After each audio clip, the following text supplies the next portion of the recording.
નમસ્કાર CB 24 news સાથે હું રેશમા આપનું સ્વાગત કરું છું। વડાપ્રધાન શ્રી નરેન્દ્ર મોદીજી સાથે આજે સાયન્સ સિટી ખાતે વાઇબ્રન્ટ ગુજરાતની સફળતાના 20 વર્ષની ઉજવણી કરવામાં આવી હતી। વડાપ્રધાને સમિટ ઓફ સક્સેસ પેવેલિયનનું ઉદ્ઘાટન પણ કર્યું હતું। વડાપ્રધાન શ્રીનું ગરબાથી સ્વાગત કરવામાં આવ્યું હતું। વડાપ્રધાન શ્રીને સમિટ ઓફ સક્સેસ પેવેલિયનનું ઉદ્ઘાટન પણ કર્યું હતું। વાઇબ્રન્ટ સમિટની સફળતાની ફિલ્મ પણ બતાવાઈ હતી। બાદમાં કાર્યક્રમના મુખ્ય સ્ટેજ ઉપર નરેન્દ્રભાઈ મોદી, ભૂપેન્દ્ર પટેલ, પાટીલ, હર્ષ સંઘવી સહિતના નેતાઓને આમંત્રિત કરવામાં આવ્યા હતા। નરેન્દ્ર મોદીજીએ પોતાના સંબોધનમાં જણાવ્યું હતું કે મને અહીં બોલાવ્યો તો હું 20 વર્ષ નાનો થઈ ગયો। મને એ દિવસો યાદ આવ્યા। જીવનમાં આનાથી મોટો સંતોષ શું હોઈ શકે। ગોયન્કા દ્વારા જણાવવામાં આવ્યું હતું કે 2003 પહેલી વાઇબ્રન્ટ સમિટમાં ટેક્સટાઇલ પ્લાન્ટ વાપીમાં નાખવામાં આવ્યા હતા। મોદીજીએ કચ્છમાં કહ્યું એટલે ત્યાં પ્લાન્ટ નાખવામાં આવ્યો। લેહમેન બ્રધર્સ ક્રાઇસિસ વખતે પણ વાઇબ્રન્ટ ગુજરાતને સફળતા મળી હતી। જ્યારે લક્ષ્મી મિત્તલે જણાવ્યું હતું કે ભારત દુનિયાનું સૌથી ઝડપી વિકસતું અર્થતંત્ર છે। ગુજરાતમાં વિવિધતાપૂર્ણ ઇન્ડસ્ટ્રીઝ છે।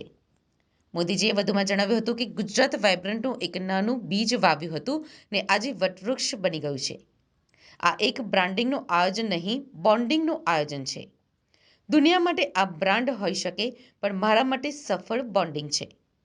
ગુજરાત પાસે પહેલેથી જ ગિફ્ટ સિટી છે જેમાં હોલ ઓફ ધ પ્રતિબિંબ દેખાય છે। ગ્લોબલી કોમ્પિટિટિવ માર્કેટ તૈયાર કરવા આગળ વધવું જોઈએ। હું કહીશ કે આ રોકાવાનો સમય નથી। આગળ 20 વર્ષ મહત્વના છે। જ્યારે 40 વર્ષ પૂર્ણ થશે તો ભારત સ્વતંત્રતાના 100 વર્ષની નજીક હશે। આત્મનિર્ભર ભારત દુનિયાની આગળ પ્રસ્થાપિત કરીશું। મને વિશ્વાસ છે કે તમે જરૂર વિચારશો અને આગળ આવશો। મારા માટે ખુશીની આ વાત છે। वाइब्रेंट वटवृक्ष बन गया है।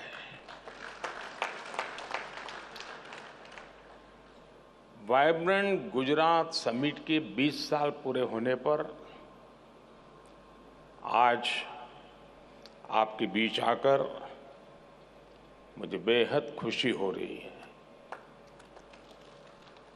मुझे याद है बरसों पहले मैंने एक बार कहा था,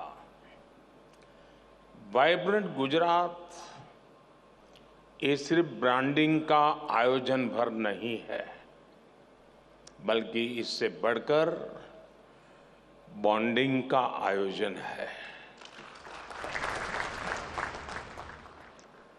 दुनिया के लिए ये सफल समिट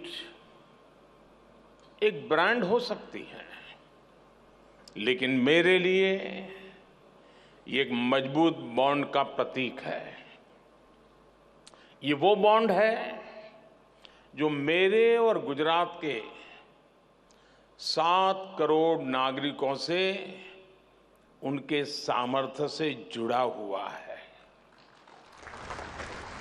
ये वो बॉन्ड है जो मेरे लिए उनके असीम स्नेह पर आधारित है। साथियों, आज मुझे स्वामी विवेकानंद जी की भी एक बात याद आ रही है। स्वामी विवेकानंद जी ने कहा था कि हर काम को 3 चरणों से गुजरना पड़ता है। पहले लोग उसका उपहास उड़ाते हैं, फिर उसका विरोध करते हैं और फिर उसे स्वीकार कर लेते हैं। और खासकर तब जब वो आइडिया उस समय से आगे का हो। 20 वर्ष एक लंबा कालखंड होता है। आज की जनरेशन के युवा साथियों को पता भी नहीं होगा कि 2001 में आए भीषण भूकंप के बाद गुजरात की स्थिति क्या थी। भूकंप से भी पहले गुजरात लंबे समय तक अकाल की भयंकर स्थिति से जूझ रहा था।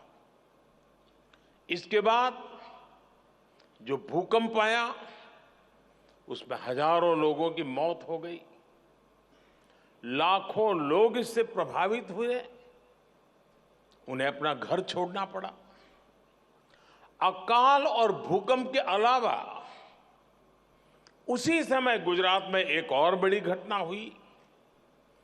Madhavpura mercantile cooperative bank collapse हो गया।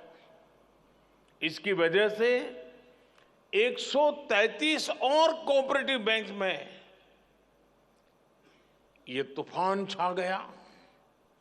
पूरे गुजरात के आर्थिक जीवन में हाहाकार मचा हुआ था।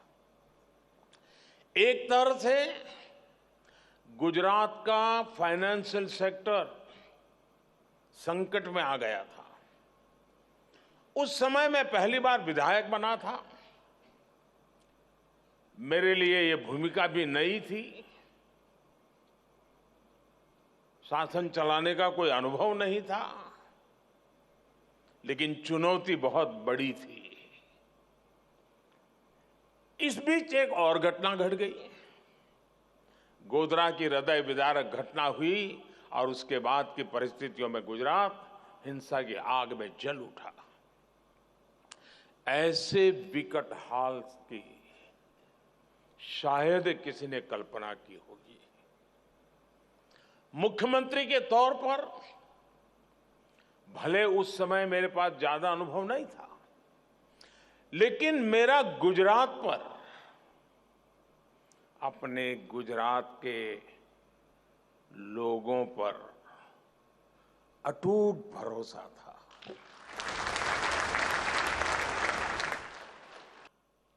जब हमें देश की सेवा करने का अवसर दिया तो हमारा लक्ष्य भी विस्तार हुआ और हमारा लक्ष्य था कि भारत दुनिया का ग्रोथ इंजन बने।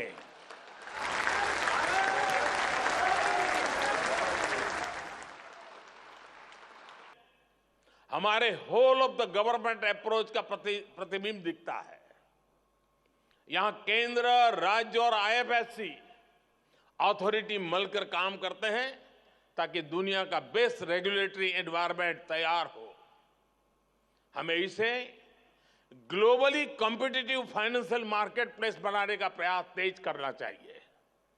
इसके लिए हम अपने लार्ज डोमेस्टिक डिमांड का फायदा उठा सकते हैं। वाइब्रेंट गुजरात के सामने ये लक्ष्य है कि वो कैसे गिफ्ट सिटी को और सशक्त करे ताकि इसकी ग्लोबल प्रेजेंस बढ़े।